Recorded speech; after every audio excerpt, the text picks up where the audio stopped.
మొన్నటి అసెంబ్లీ ఎన్నికల్లో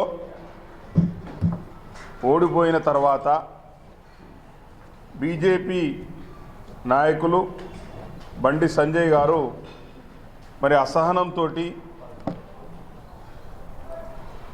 బాధతోటి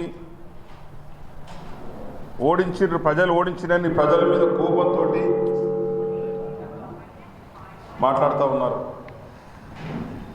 మరి వారు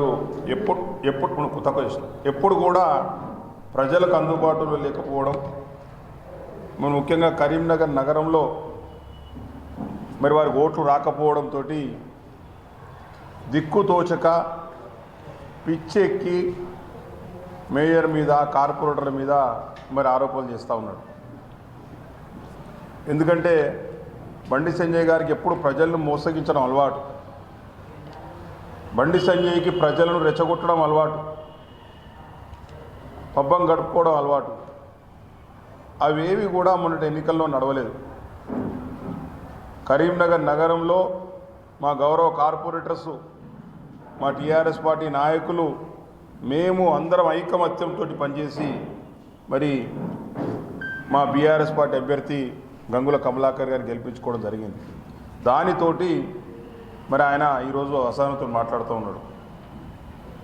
ముఖ్యంగా స్థానిక సంస్థల ప్రజాప్రతినిధుల మీద, కరీంనగర్తో పాటు ఇతర స్థానిక సంస్థల ప్రజాప్రతినిధులందరి మీద కూడా ఆరోపణలు చేస్తూ ఉన్నాడు. స్థానిక సంస్థల ప్రజాప్రతినిధులను అవమానపరుస్తూ ఉన్నాడు. దీనికి మరి కరీంనగర్ పార్లమెంట్ నియోజకవర్గంలోని స్థానిక సంస్థల ప్రజాప్రతినిధులందరూ కూడా ప్రతిఘటించాల్సిన అవసరం ఉన్నది. ప్రజల ఓట్లతోటి ఎన్నుకోబడ్డాడు ఆయనే, ప్రజల ఓట్లతో ఎన్నుకోబడ్డది మేము. ప్రజాసేవలో ఆయన లేడు, కానీ మేము ఉన్నాం ప్రజాసేవలో. ప్రజాసేవలో ఆయన ఎప్పుడు లేడు, 5 సంవత్సరాల నుంచి ప్రజలకు మధ్యలో లేడు, కానీ మేము ప్రజల మధ్యలో ఉండి ప్రజలకు నిత్యం ప్రజలు ఎదుర్కొన్న సమస్యలను పరిష్కరించుకుంటూ మరి ప్రజల మధ్యలో ఉన్నటువంటి వాళ్ళం మేము. మరి మా మీద మరి ఆయన ఆ విధంగా ఆరోపణ చేస్తూ ఉన్నాడు. ఈరోజు నేను బండి సంజయ్ గారిని సూటిగా ప్రశ్నించదలుచుకున్నా. 2019 పార్లమెంట్ ఎన్నికల్లో పైసలు లేవు, రూపాయలు లేవు, నా దగ్గర డబ్బులు లేవు అని ప్రజలను బతిమలాడుకొని ప్రజలను మోసపెట్టి గెలిచినావు. మరి మొన్నటి ఎన్నికల్లో 50 కోట్ల రూపాయలు ఎక్కడి నుంచి ఖర్చు పెట్టినావు, ఎక్కడి నుంచి తీసుకొచ్చినావు చెప్పాలి ఫస్ట్. మొన్న జరిగిన అసెంబ్లీ ఎన్నికల్లో నువ్వు ఖర్చు పెట్టినటువంటి 50 కోట్ల రూపాయలు ఎక్కడి నుంచి వచ్చినాయి, ఏడికేలి డబ్బులు వచ్చినాయి, ఏడికేలి డబ్బులు తీసుకొచ్చి ఖర్చు పెట్టినావు, ఏడికేలి ప్రజలను ప్రజాప్రతినిధులను కోట్ల రూపాయలు పెట్టి కొన్నావు. అది మరి నువ్వు వివరంగా చెప్పాలని చెప్పి మేము డిమాండ్ చేస్తూ ఉన్నాం. చాలామంది ప్రజాప్రతినిధులను మరి మా టీఆర్ఎస్ పార్టీకి సంబంధించిన వాళ్ళను ప్రలోభపెట్టి కోట్ల రూపాయలు ఇచ్చి కొన్నాడు. ఏడికేళ్ళు వచ్చిన డబ్బులు అవి మరి బండి సంజయ్ గారు ప్రకటించాలి ముందుగాల.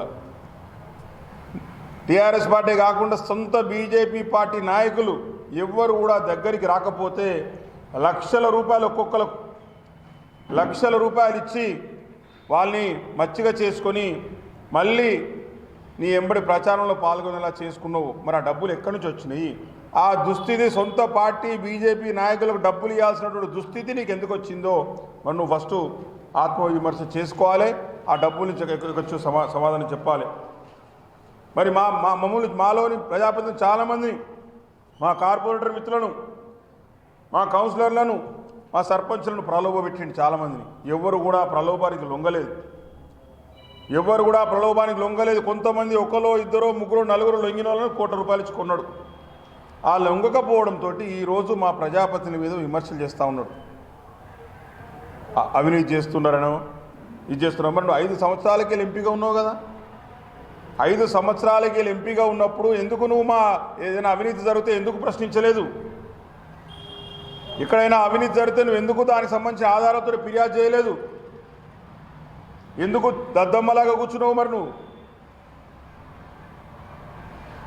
మరి దానికి కూడా నువ్వు వివరణ ఇవ్వాలి బండి సంజయ్ గారు. ఎవరో నలుగురు గుట్కా వ్యాపారులను ఎంబడేసుకొని ప్రజల ప్రాణాలతోటి చెలగాటమాడి గుట్కా అమ్ముకొని కోట్లాది రూపాయలు సంపాదించుకున్నటువంటి 3-4 నాయకులు ఎంబడేసుకొని వాళ్ళతో నువ్వు ప్రెస్ మీట్ పెట్టించి వాళ్ళను వెంబడేసుకొని ఎన్నికల్లో తిరిగితే నువ్వు గెలుస్తావనుకోవడం చాలా భ్రమ. గుట్కా వ్యాపారం చేసి ప్రజల ప్రాణాలతో చెలగాడవాడినులు నీ ఎంబడున్నారు. ప్రజలందరికీ తెలుసు ఆ గుట్కా వల్ల ఎంతమంది ప్రాణాలు పోయినాయి. ఆ గుట్కా వ్యాపారులే ఈరోజు గంజాయి వ్యాపారం చేస్తున్నారు. అదే గుట్కా అమ్మిన వాళ్ళు ఈరోజు గంజాయి కూడా వాళ్ళే అమ్ముతున్నారు. వాళ్ళు అమ్మిన వాళ్ళందరినీ ఎంబడే ఉంటున్నారు. మరి అటువంటి వాళ్ళని ఎంబడించుకొని 50 కోట్ల రూపాయల వరకు ఖర్చు పెట్టి ప్రజలతోటి తిరస్కరించబడ్డ వ్యక్తి నువ్వు బండి సంజయ్ గారు. మమ్మల్ని అనే అర్హత నీకు లేదు. నగరపాలక సంస్థ మీద ఈరోజు నేను సవాల్ విసురుతున్నా ధైర్యంగా. ఈరోజు నా సవాల్ని దమ్ముంటే నా సవాల్ని స్వీకరించాలి బండి సంజయ్ గారు. మీరైతే నిన్న ఆరోపణ చేసినారు ద్విచక్ర వాహనాలతోటి పనులు చేసి బిల్లులు తీసుకున్నారు, 12 లక్షల రూపాయలు బిల్లులు తీసుకున్నారు, ద్విచక్ర వాహనాలు పెట్టి అని మీరు ప్రకటించారు. నేను ఒకటే సవాల్ చేస్తున్నా, ఎక్కడ ఒక్క రూపాయి ద్విచక్ర వాహనాలు పెట్టి మరి ఏదైనా పనులు చేసి మీరు అన్నట్టుగా బిల్లులు చెల్లించినట్టయితే, బిల్లులు తీసుకున్నట్టయితే నేను నా మేయర్ పదవికి రాజీనామాకు సిద్ధంగా ఉన్నా. నీకు దమ్ముంటే నువ్వు నిరూపించకపోతే తెల్లారే మరి ప్రజలకు క్షమాపణ చెప్పు, లేకపోతే పదవికి రాజీనామా చేయి. దమ్ము లేవు, నీకు విషయాలు తెలియవు. ఎవడో చెప్పిన మాటలు, గుట్కా వ్యాపారి చెప్పిన మాటలు నేను మాట్లాడుతూ ఉన్నావు. నగరంలో మా పాలకవర్గం వచ్చిన తర్వాత ఆ రోజు మంత్రి, ఈరోజు ఎమ్మెల్యే గంగుల కమలాకర్ గారి నాయకత్వంలో, పెద్దలు ఆ రోజు ప్లానింగ్ బోర్డు వైస్ చైర్మన్ మాజీ ఎంపీ వినోద్ కుమార్ గారి నాయకత్వంలో గత 3 సంవత్సరాల 11 నెలల్లో ఏ విధంగా అభివృద్ధి కార్యక్రమం